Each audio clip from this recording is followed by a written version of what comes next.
not. This is pre-recorded. We're never live. We're never live. Maybe someday though. Welcome back, guys. Welcome back to Two Perfect Podcasts. My name is Yzel. My name is Renz. And we're not perfect. Boo-hoo.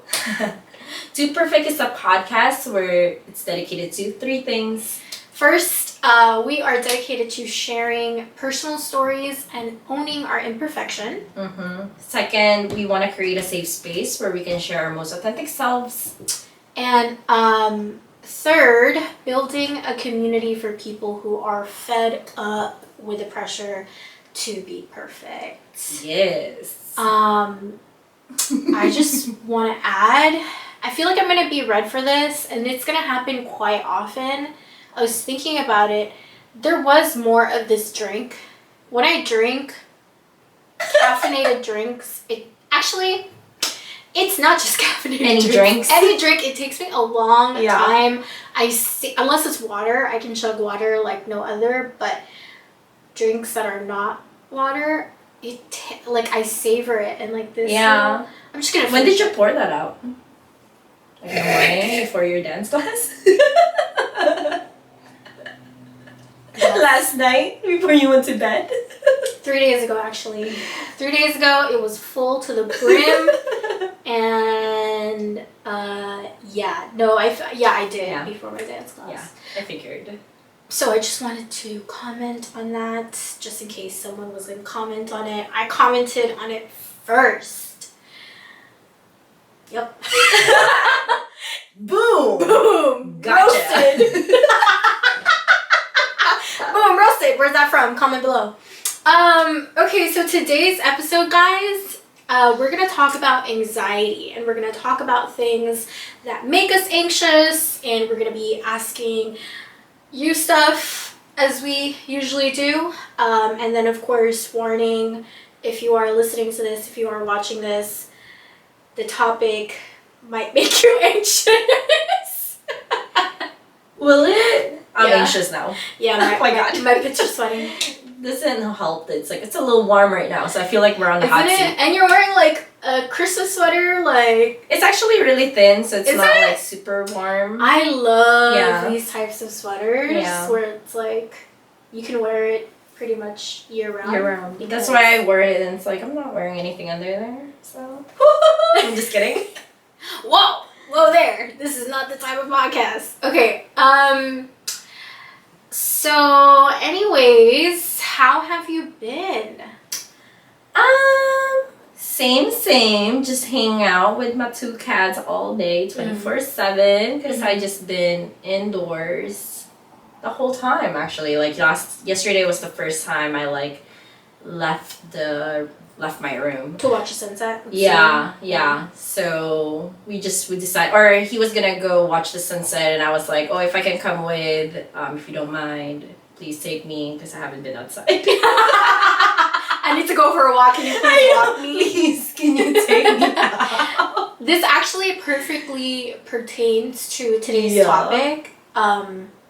Because I also have been very reluctant to go outside on my own. Yeah. And I know we've been wanting to address this topic. And it's kind of a sensitive topic to bring up because it is something that I know personally I get kind of emotional thinking about and talking about. It's a real and scary thing, so... and what we're referring to is the anti-Asian sentiment, the hate crimes that are happening. It's scary. It's scary. Like, I have... It's a little weird for me. Sorry, I saw a fly. Sorry. That just really stole my focus, and it was gonna land where I was gonna put my lip where the drink is. So I was like, get away from here. Anyway, the listeners are gonna be so confused. I'm not editing that thing No. out. I'm sorry. Yeah. It's just a real thing that happens, you know. It gets a little warm, some flies get inside your house, and I just don't want it to land where I'm trying to drink my water. Anyway, thank you for that very thorough explanation, because they 100% will find if you can relate, please comment below. Bro, they totally needed that information. I know, we're just talking about something so serious. Bro, and then something was so weird, like, it's so heartfelt, like, and impacts is like no that's other. gonna be your best description this whole episode. I know. Is the fucking fly. I know, and everything else. I feel so strongly about it. I don't know. Yeah. Uh-huh. Yeah, anyway, as I was saying, it's just trippy because it's like, you know, it's definitely personal to us because it's our community, and you just see your loved ones and you can't help but like imagine that, oh, what if it's them, you know? So it's just so triggering. It's a lot. It's a lot. It's a little too much, guys. Y'all need to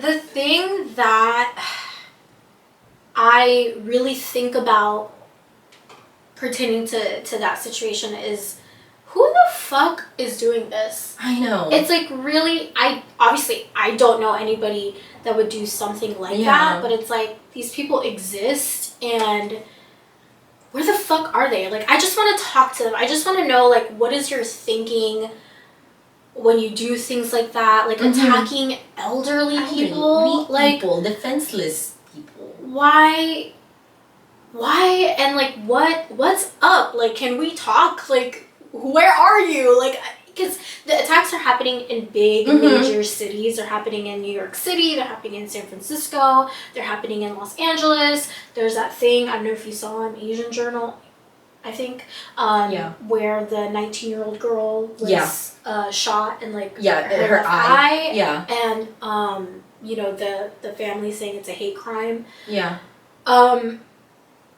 What is that? Like, what's up? Like, I just want to know.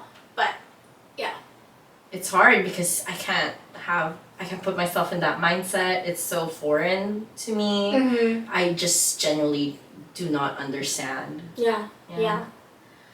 Well, anyways, we might touch up on that topic. Do we already say like a warning? Like trigger warning? Did we already say that? Did we say it, guys? Did we say it? Please comment below. Just probably. kidding. I think it was like a light warning, but it wasn't explicitly like, whoa, we might be talking about this today, because we just talked about anxiety, but it kind of led to here because that's what's making us anxious right now. Right now, yeah. At the moment. Why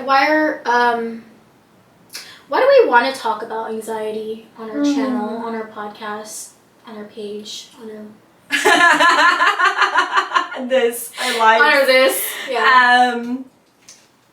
Why do we want to talk about this? No, I'm just kidding.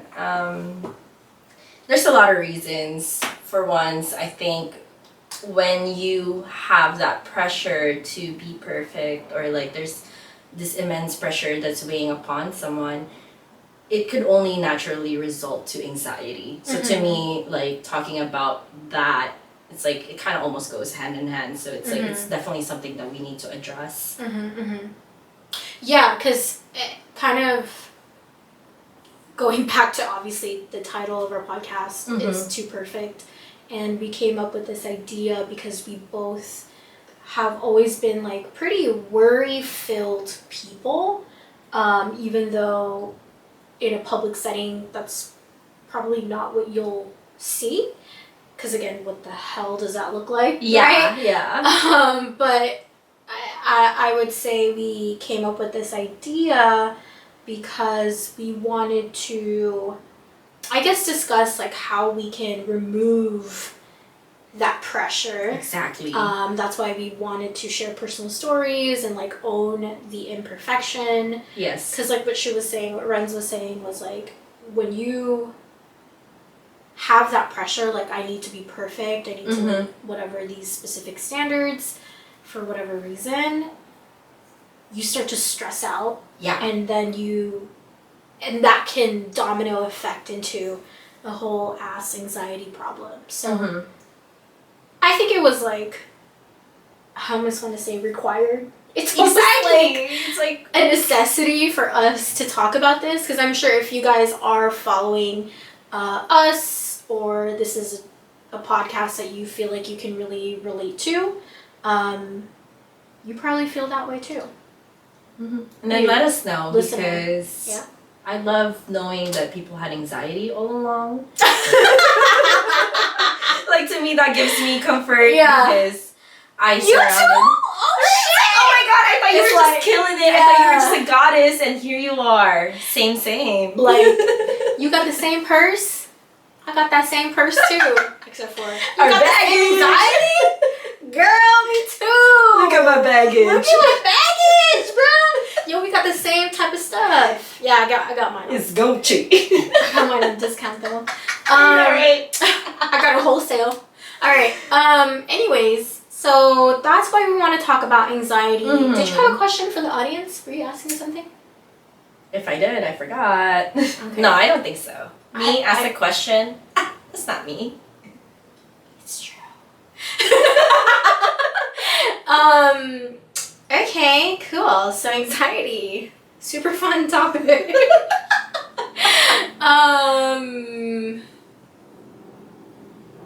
Take it away. It's the plane is distracting me. I'm sorry, guys. I know. Same. We're in Los Angeles. I don't know if I said this already. I feel like I say it all the time. It's loud up in here, and that's just the norm. So I am so sorry if that is not something you're used to and that disturbs your flow.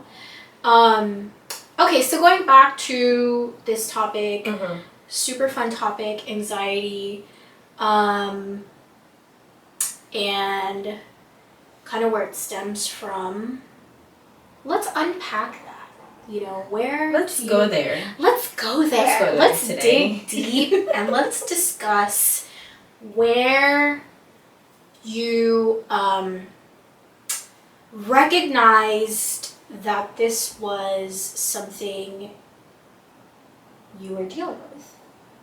Well, first off, okay, let me talk a little bit about this before I ask you my question. Please. Anxiety and stress and worry is... You texting back? Nah, he'll get it. Because I was scared that it'll change it. Anyway, go for it. What am I saying? See? I'm sorry. This is the worst This podcast. is the reason. In the history of podcasts. The people listening are gonna be like, bitch, can you move on? Like, hurry the fuck up. Okay, again, we say it pretty much every episode. This is not no professional ass podcast. This is very DIY, do it yourself type of vibe. So don't come for us too hard. If you don't like it, don't listen. I don't know what to tell you. No, don't say that. What if everyone stopped? No, I'm just kidding. It'll get better. It'll be less distracting. Check into season 2. No, check back in the future. No, but back to what I was saying. Yeah. I think anxiety, worry, stress, those are all healthy things that everybody should have, right? You should have some sort of, feeling where you think about, because I think stress and worry and anxiety, you're thinking about the future. Like, okay, I have to look out for this and take care of this to make sure that I'm going to be okay. Okay, yes. That's really where it stems from, which is totally fine. But when you are intending to be perfect, it can turn out to be not so okay, because then you hyper obsess and then you hyper focus so much on, I guess, kind of like being perfect, that it becomes destructive. Yeah, to the point, it's like some people... Unhealthy.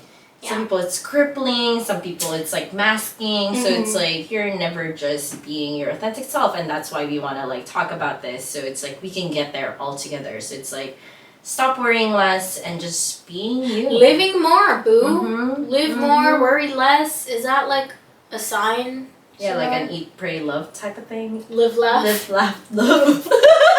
Live, laugh, love. Eat more. Tiny Little Lies. Pray more, live more. Eat less. Eat fresh. Subway, eat fresh. Plug, we're not sponsored at all. I'm gonna beep We it out. really are not. Eat fresh. Hey, if you're trying to be on our podcast and get some clout, then pay us. I'm just kidding. Nah, it's not even like that. Okay, anyways, so back to what I wanted to ask you. Let's dig deep. You know, what is that about? Like, what's up with you? What's up with me specifically? What's up with you? Why are you so and my anxious? anxiety. Yeah. What? Who knows? Some people know. See, I'm already anxious just thinking about it. What? What do you mean? Why are you anxious thinking about I don't know. I'm anxious about everything. So just being asked like that made me felt like I was on the spot, even though I knew you were gonna ask me that question.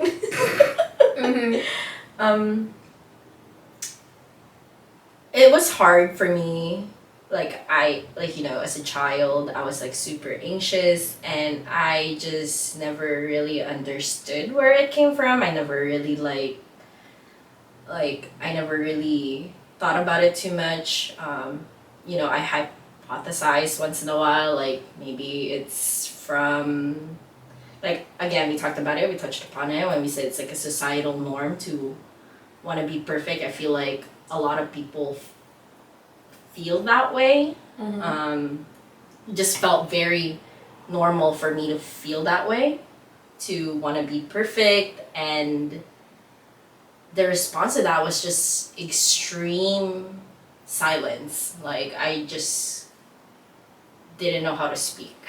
I was just completely mute as a kid, to the point, and then it was also just refusal to interact with strangers because they give me like high anxiety. So I don't know what that is or where it came from, but it was just how I felt as a child. It gave you anxiety to talk to people? Yeah, I mean, even now it still gave me anxiety, but I think what really helped the most for me was having a customer service job. I feel like that really helped me. Interesting. Yeah. Step out of that comfort zone. Yeah. I feel like as a child, like when I got here in the States, I kept trying to up the ante a little bit, because even though I had high anxiety, I still had this desire to want to be part of a community. And I was just looking for my people, and I didn't know how. And in my brain, I was like saying like, well, if I'm looking for connections and stuff like that, I have to get over my anxiety of not being able to talk to strangers. So it's like little by little. And it wasn't until my my customer service job that really pushed up the ante, because I was forced to literally talk to people every day in and night. And it made me realize that it's like building a habit, even when it comes to that, it didn't come natural for me. And I never thought I was going to be that person who could speak in a public space, but one thing at a time, and then you get better at it. Yeah. I would love for people to comment or respond with their experience, especially as kids. I'm very fascinated by this, because there are kids like you and me who were very worried in social settings. Like, we just did not really want to socialize with even other kids, especially other adults. That gave me a lot of anxiety as well. And I would love to hear from kids who came from an opposite type of experience, because there's lots of kids who are just very comfortable. They are super talkative, and they love talking to adults, to other kids. They're just little social butterflies. And I always looked at those kids with admiration. Yeah. Like, wow, look at them. They're so unafraid. They're so fearless. I want to know if you were that type of kid, if you're listening to this, what's up with that? Can you can you let me know, where you think you got that confidence from? That would be really cool to hear. And like personal anecdotes, I'm all for that. As y'all might already know, I live for the comment section. So this is specifically for like YouTube viewers, comment below. Yeah. It is super interesting though. Yeah. I just always imagine it'd be because like they have this sense of secure environment, and maybe that's why it feels so like they're just them, their authentic selves, just living life with no like they probably don't feel the judgment. So then are you saying that you feel like you were not in a secure environment? Not that I mean, yes, when I was dealing with strangers and kids, because I was totally different when it comes with like my relatives, especially when I was a child. I had a very close family, extending beyond like my aunts and my cousins and stuff like that. Like they would probably say I was like bratty, and super I'm really hyper because now I have all these energy that I needed to release because the whole day I was like super quiet. So I did not know this about you. That you were super hyper and that people were calling you bratty? I've never heard this. Of course not, because you don't talk to them. Like you haven't met them. Yeah, like, I feel like you should have told me, Renz. Because that's not who I want you to see. Anyway, no, but like that's fair. I just remember like there are moments because like again I feel the safest with my mom. So there's like she loves to tell the stories of like when I'm just like being a brat, like throwing tantrums because I can't like get the toy I wanted, or like I would just like sing and just be really like colorful, I guess, but no one else would describe me like that, because I'm not like that in public. And then my grandma used to even throw like there's like those shows, Calendar Girls, in the Philippines, where it's just like a pageantry. So we would like come in pageantry, and I'd be like, putting on a little performance. Yeah, for my grandma. But no, I'm never gonna be like that. And then it would be more embarrassing for me because my mom, like she sees me like this, so she'd be like, "Come on, show them," like to your aunts. Like this is to strangers, like not necessarily the aunts I'm close with, just like your guests. It's to everybody. So this is like a thing in Filipino culture. Kids are for entertainment. If there's a party or if there's like some sort of gathering, it's always, "Anak, come here, show them your dance. Show them your moves. Show them your moves." Like that is that you cannot escape that. Yeah. Comment below if you're Filipino, you know what I'm talking about. It has happened to you. It's happened to you. Don't lie. It could be a little two-step. It could be like, you know what I'm saying? Like, it could be nothing too crazy, but they're gonna want to see you perform. But I'm actually shocked. Yeah. This is jaw-dropping type of information because I've never heard these words come out of your mouth. I did not know you were this like colorful kid in front of your family, and then out in public you're like, I mean, I knew that out in public you were very like reserved and because that's also shy. Yeah. But at home, little Renz just doing a little doing a little bit of everything. That's cool. Dang. I'm still kind of taking it back. You're still taking it in. Yeah, I'm taking it in. It's second. new information. When I get new information, I have to kind of sit on it for a little bit, and then I can move on. I did have a question, though, and I can't remember it because I'm still taking in that information. You told me? Yeah. I can't believe you kept that for me. It's, again, like, I think just, like, being in this podcast and just talking about, like, my life as a child is making me relive it a little bit. Like we talked about it before, how like I could be very boxy, or I box myself boxy. I boxed myself in, especially when I was younger, defining myself as like these, not necessarily negative, but I'm boxy. Remember? Okay. Side note, I just had like a flashback. No, okay, hold on. Let me tell it. The reason why I was laughing so much when she said I'm boxy is because freshman year, please.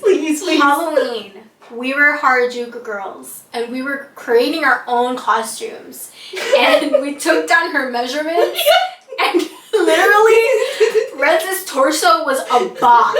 It was literally like a fucking square, not a rectangle, a square. I think it was like 11.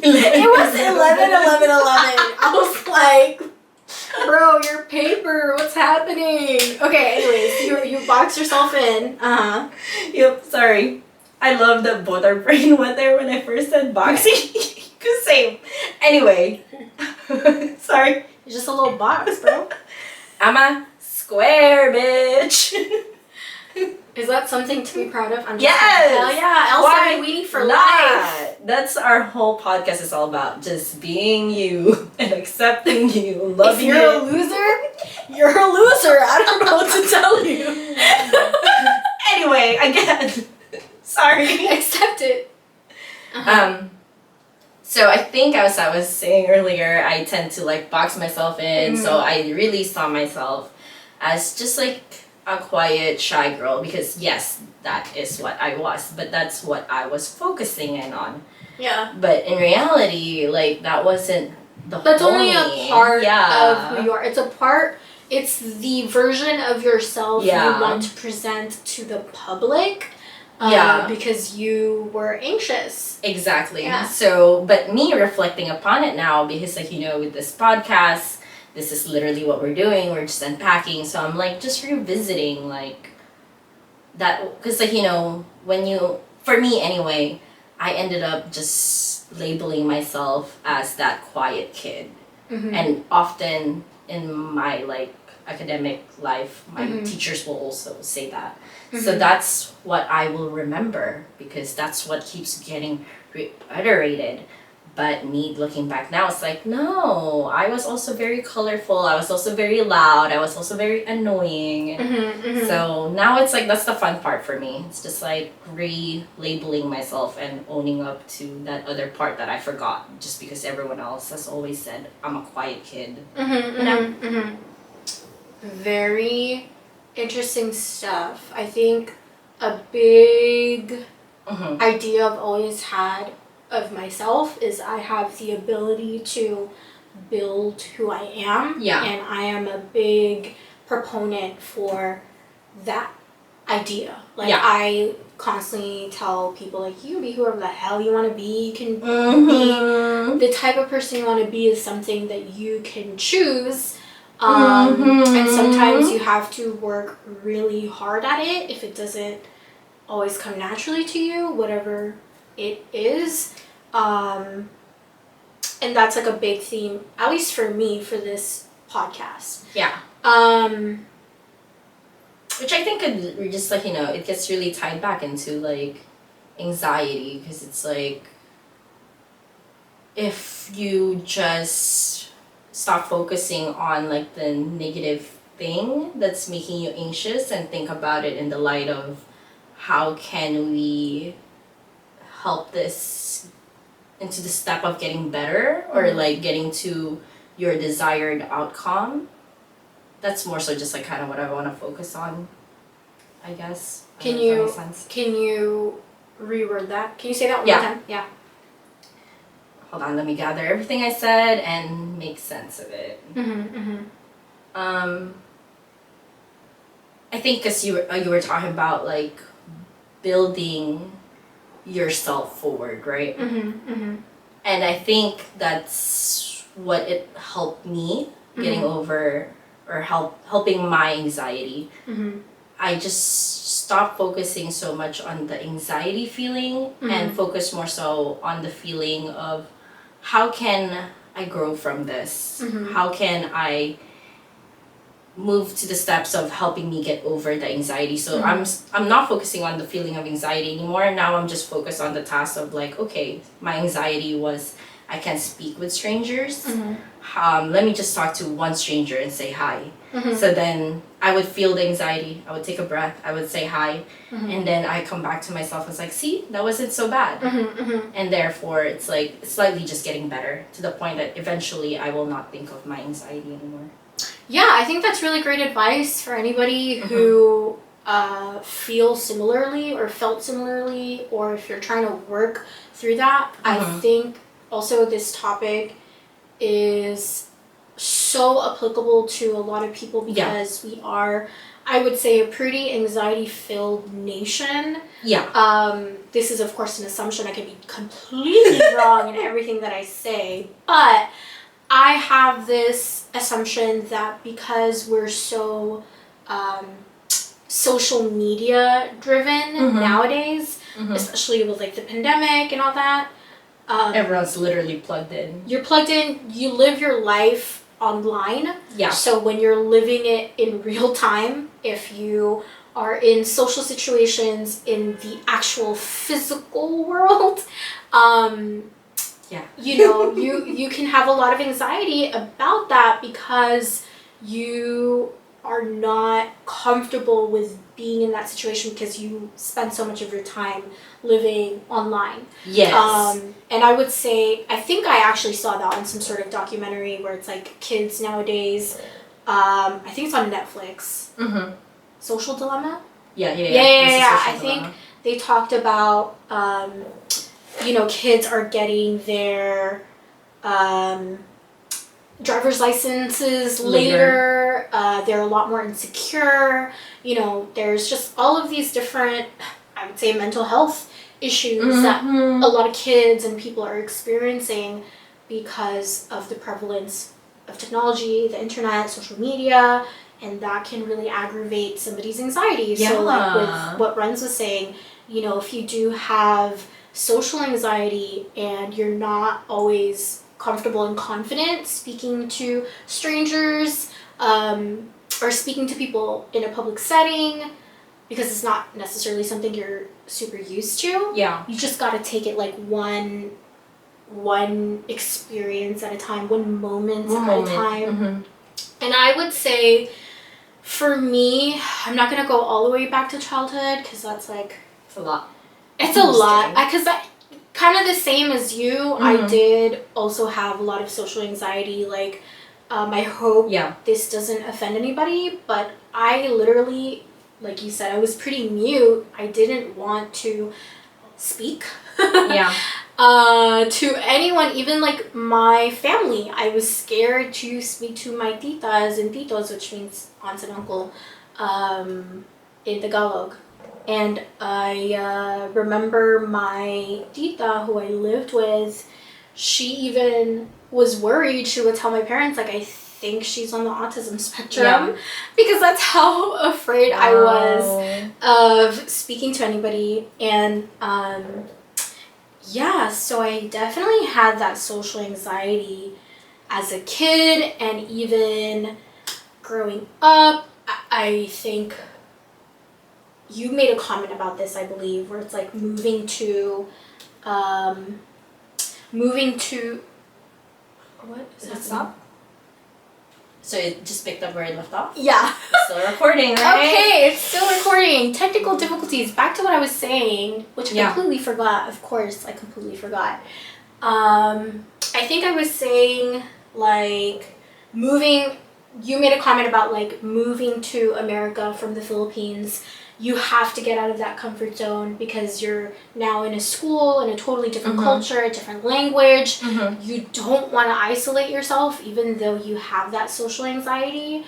You want to make friends and you want to grow. We have the innate wiring in our brains, in our DNA, where we crave social interaction as humans. So anyways, I think that really pushed me out of that comfort zone, and Yeah.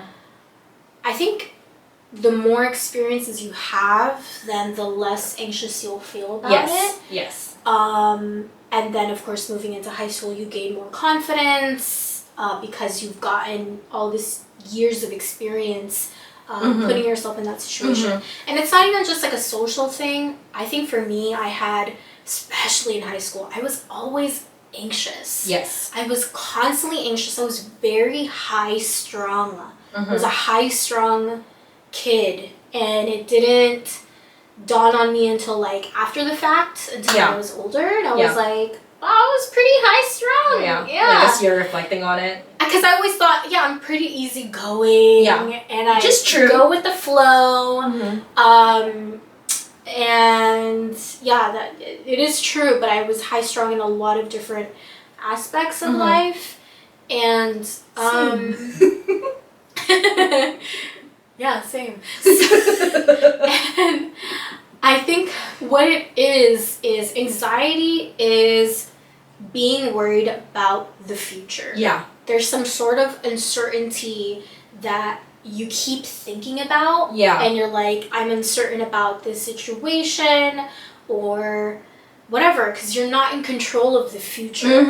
And that's, you're not in control of anything, of a lot of things. And that's what's giving you the anxiety. That's what's giving you the anxiety, or that's what's giving me the anxiety.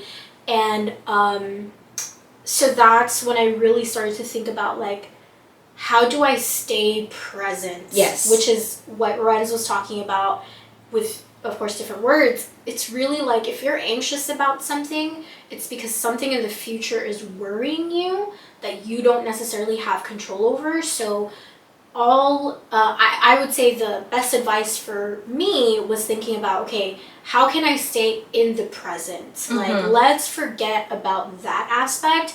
What do I have control over now? Yeah. And let's just live in this experience. And that's how we're going to move forward. So that was like a big lesson I would say I learned in high school, and then it was just kind of like a repeating lesson throughout the years. And it's funny because, like, you know, these are the lessons that you learn when you were younger, and it's like you think you've got it down, you know, because you forget. But again, this pandemic has it's not like a progression. It's not like a linear. It's not a line, you know.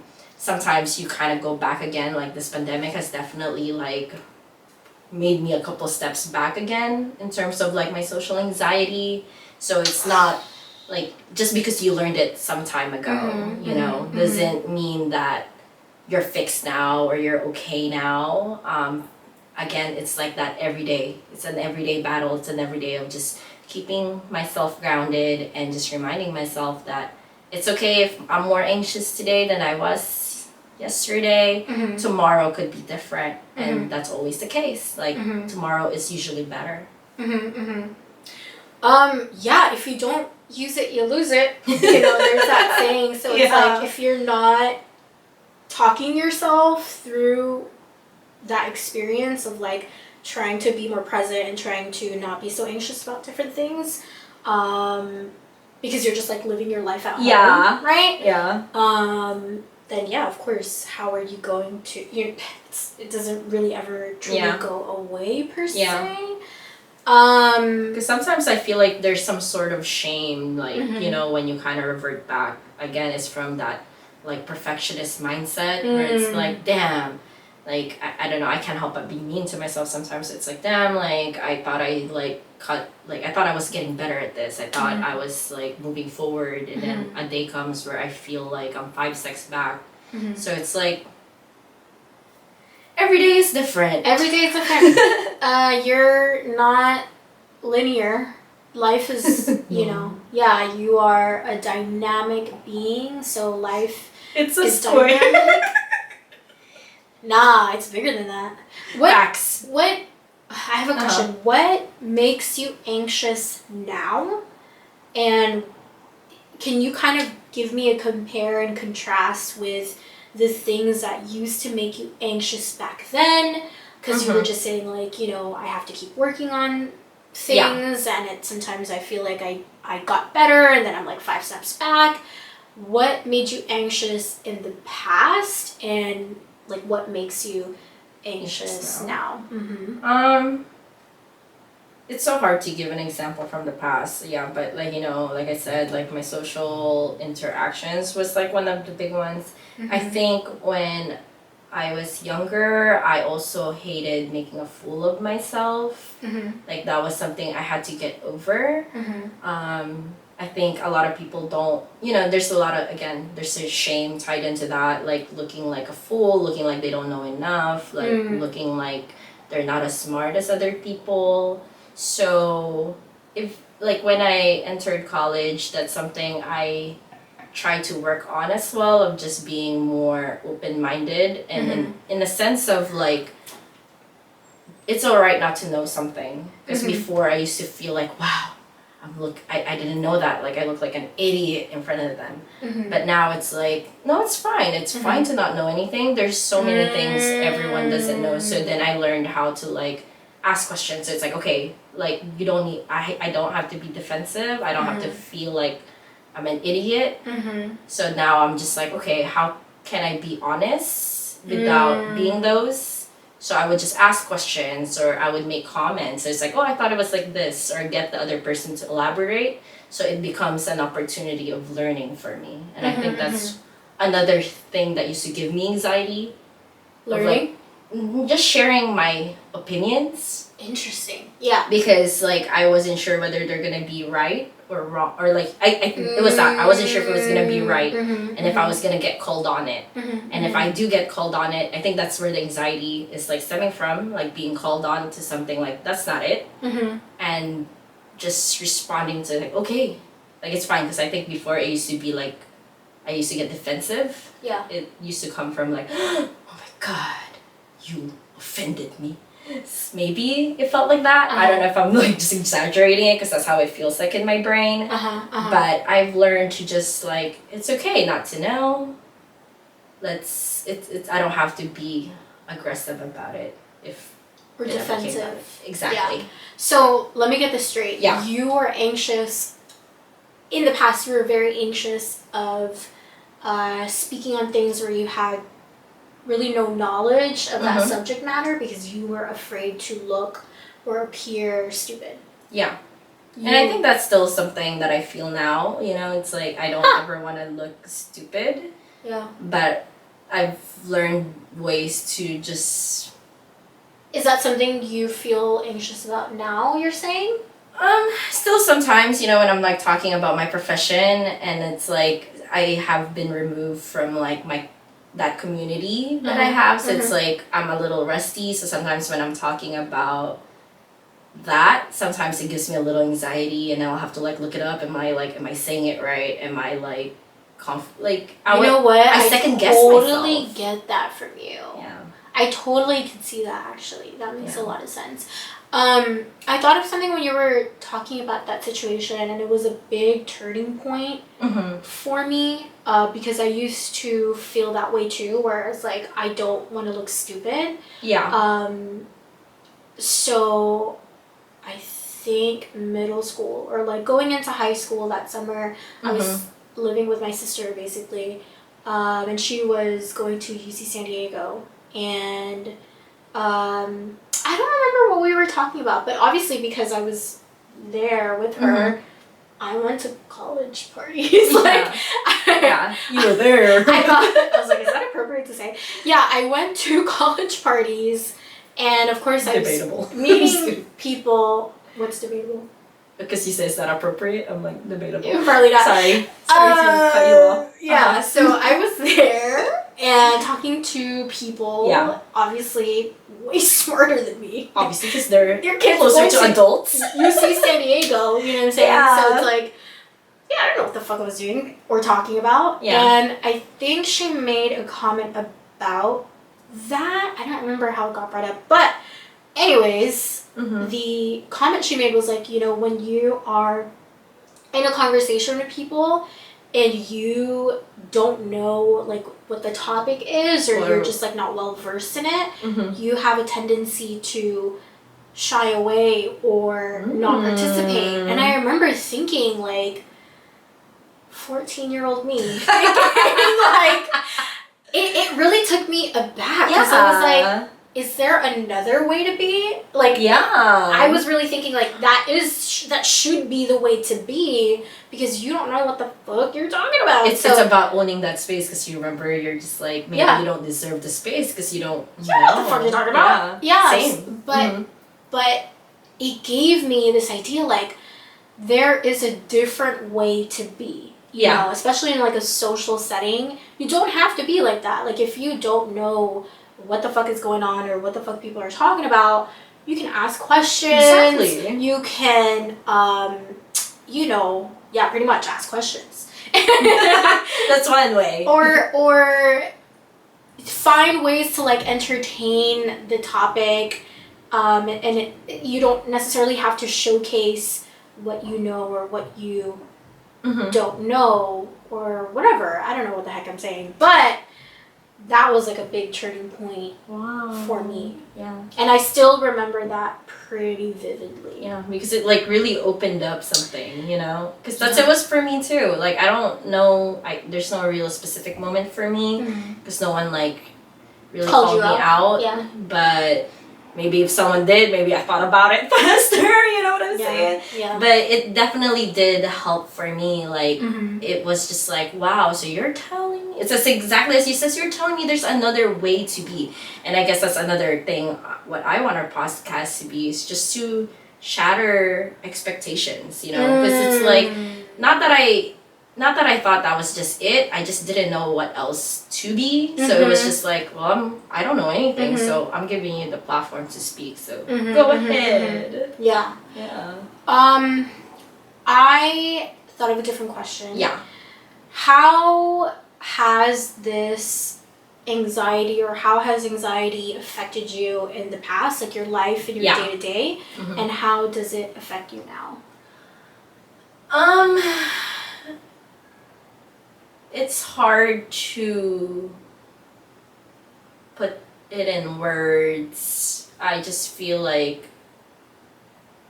at a certain point, I feel like when I was younger, my response to anxiety was just to be reckless, was just to be like, fuck it. Like, you know, there was just like a lot of those like YOLO moments, just gonna do me, without necessarily like thinking of like, is this even what I want? Is this even like, what am I doing these for? You know? So that's just kind of how I remember my younger years to be. Interesting. In terms of dealing with anxiety. Whereas when I got a little older, you know, when I entered college, I feel like I start to transition where it's more just like a shift, where it's like, okay, how can I be more constructive? I guess as you said, just being present, because before I think it was just escapism. I'm just escaping. I'm just doing like substances to like remove myself from my body. Interesting. Because it's like it's so easier. Uncomfortable. Yeah. Like basically, it's like it's so uncomfortable. The anxiety is so it's so prevalent, powerful. Yeah. And I feel it so deeply that it's like, fuck it. Like I'm gonna go drink. Yeah. Or especially I'm gonna go do something reckless or whatever, so that it can momentarily alleviate. Yes. Interesting. Yes.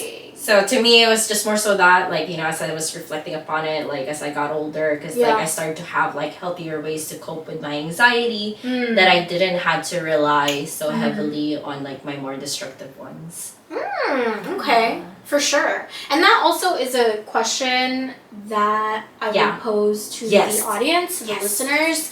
How does your anxiety affect your daily life? How did it, like in the past? Are there coping mechanisms that you've adopted, whether it be negative or positive coping mechanisms? I am super interested to hear like what you guys have experienced in your life, because spoiler alert, we are gonna have a coping mechanisms episode, so I would love to include like your feedback. Yeah, let's do like a little pre-setup right now.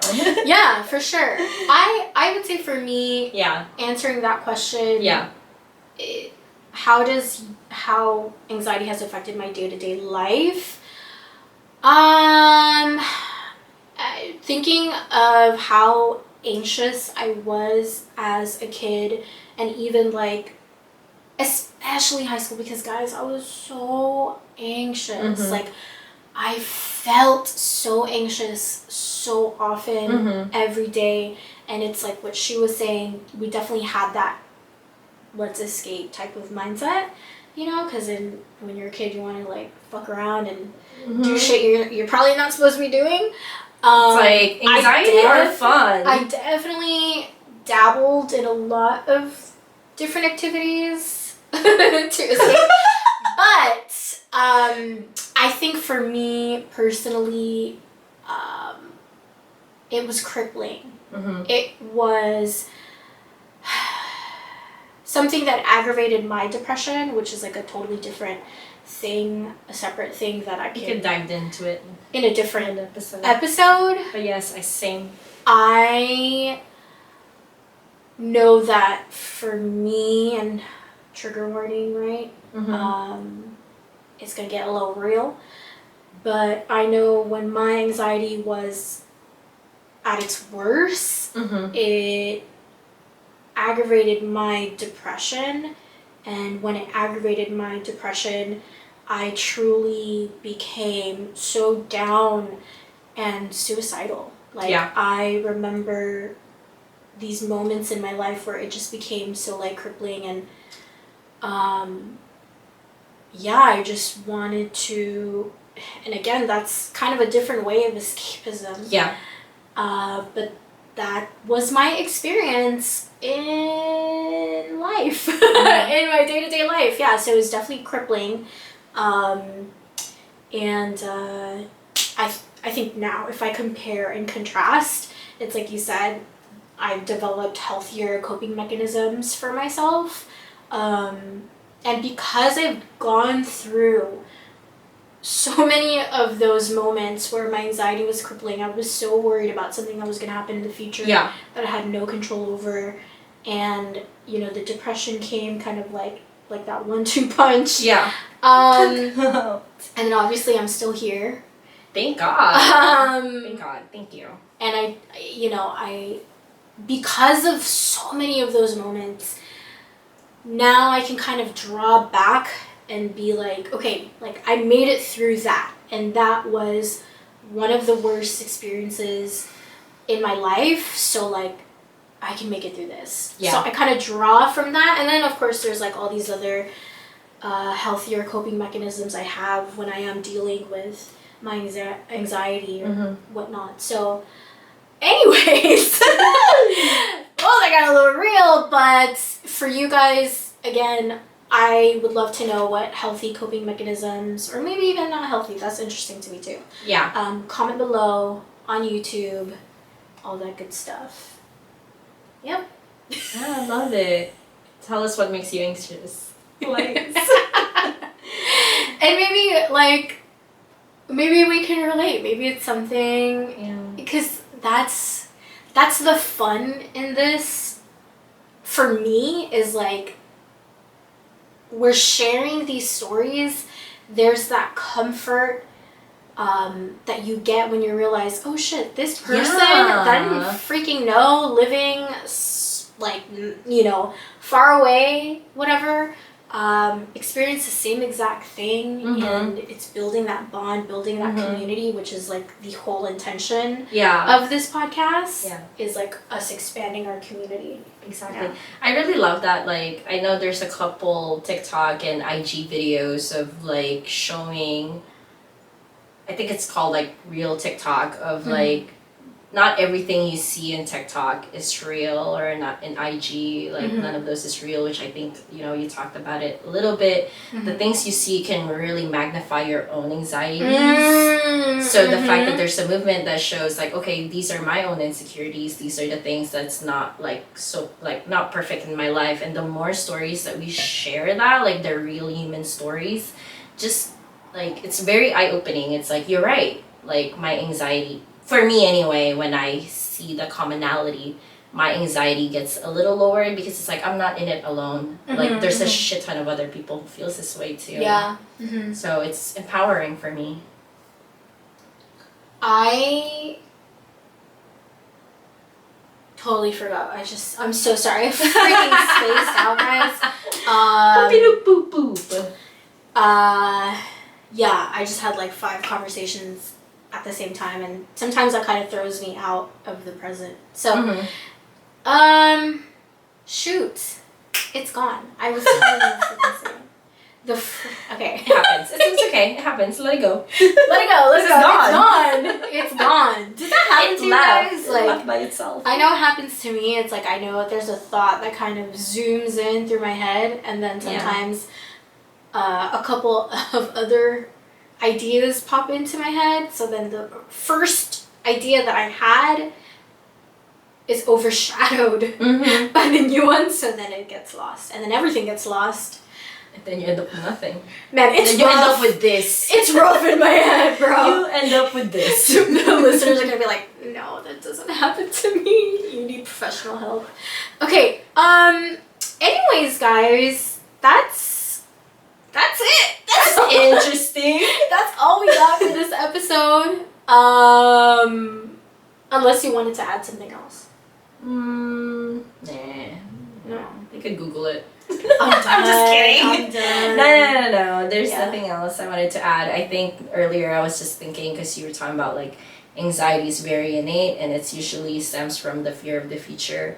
And you have to understand that this is something that's in us, because like when we were like caveman people, literally we like you needed to survive. Exactly. It's a survival tactic. Your body does it to survive. So you can adapt and protect yourself. So it's like a healthy thing. It's just having a healthy amount. Exactly. So to speak. So it's like now we're not in the Stone Age anymore. We have information and stuff. You could just get back in your body. You don't have to be scared of the future anymore. Just be in the present. I think that's just how I kind of want to end it, because we kind of went everywhere, and then we went silence, and it was like, I guess we wrap it up here. I guess we're done. Okay. No, that's a good wrap up. That's a good message for the peeps, for the people, for the fam. I don't know why I always do that in threes. It's, do you notice? It's a thing, yeah. Do you notice that I like have to do synonyms of like, words? Yeah. I just say the same things every time. Yeah. No. Maybe. Cool. Comment if you know. Comment below if you know where that's from. Cool. Yup. Okay. Here we go again. We wrapped it up so nicely. Anyways. Okay, thank you guys so much for listening. If you made it all the way to this point of the podcast, thank you. I patient. Congratulate you. You need a certificate. You need an award. We'll mail it to you, please. We'll mail it to you if you want. A cute little certificate. But thank you guys so much for listening. Please answer the questions, comment below. If you're not on YouTube, you can answer them via email to perfectpodcast@gmail.com.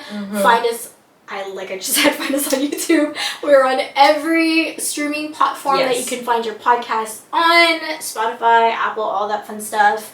And tell your friends, tell your family, watch this with your best friend. Let's connect and let's just have some fun. Yes, let's live in the moment. Let's live in the moment. And let's be squares together. All right, guys. Bye. Bye. Jeez Louise. Hate those girls. Oh my god, I didn't even. I know.